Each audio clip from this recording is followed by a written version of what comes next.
Saint Monica, also known as Monica of Hippo, is Saint Augustine of Hippo's mother. She was born in 331 AD in Tagaste, which is present-day Algeria. When she was very young, she was married off to the Roman pagan Patricius, who shared his mother's violent temper. Patricius' mother lived with the couple, and the divorce temper flares proved to be a constant challenge to young Monica. While Monica's prayers and Christian deeds bothered Patricius, he is said to have respected her beliefs. Three children were born to Monica and Patricius: Augustine, Navigius, and Perpetua. Unfortunately, Monica was unable to baptize her children, and when Augustine fell ill, Monica pleaded with Patricius to allow their son to be baptized. Patricius allowed it, but when Augustine was healthy again, he withdrew his permission.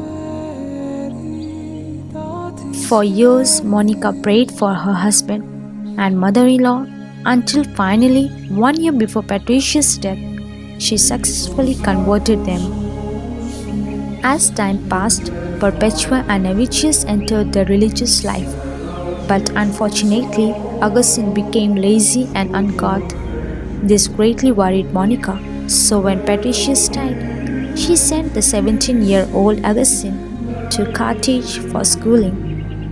While in Carthage, Augustine became a Manichaean, which was a major religion that saw the world as light and darkness, and when one died, they were removed from the world of matter and returned to the world of light, which is where life comes from. After Augustine got his education and returned home, he shared his views with Monica, who drove him from her table. Though it is not recorded how much time passed, Monica had a vision that convinced her to reconcile with her wayward son. Monica went to a bishop who told her, "The child of those tears shall never perish."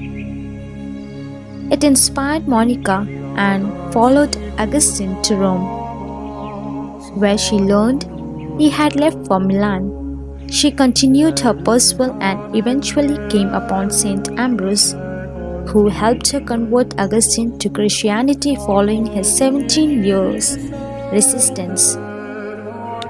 Augustine later wrote a book called Confessions, in which he wrote of Monica's habit of bringing to certain oratories erected in the memory of the saints offerings of porridge, bread, water, and wine.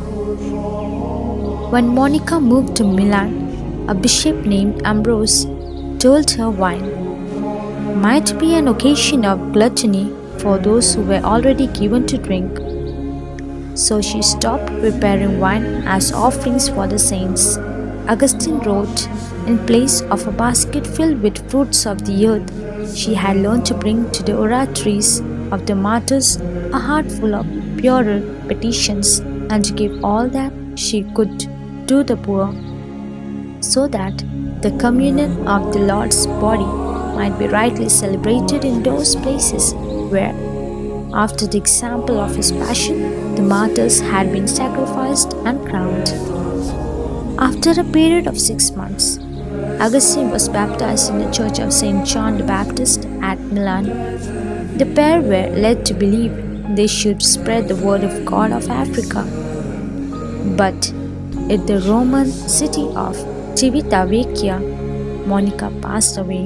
Augustine recorded the words she imparted upon him when she realized death was near. "Son, nothing in this world now affords me delight. I do not know what there is now left for me to do, or why I am still here, all my hopes in this world being now fulfilled." She was buried at Ostia, and her body was removed during the 6th century to a hidden crypt, the church of Santa Aurea in Ostia, near the tomb of Saint Aurea of Ostia. In 1430, Pope Martin V ordered her relics to be brought to Rome, and many miracles were reported to have occurred along the way. Later, Cardinal d'Estorteville built a church in honor of Saint Augustine called the Basilica di Sant'Agostino, where her relics were placed in a chapel to the left of the high altar. Her funeral epitaph survived in ancient manuscripts, and the stone it was originally written on was discovered in the church of Santa Aurea in 1945.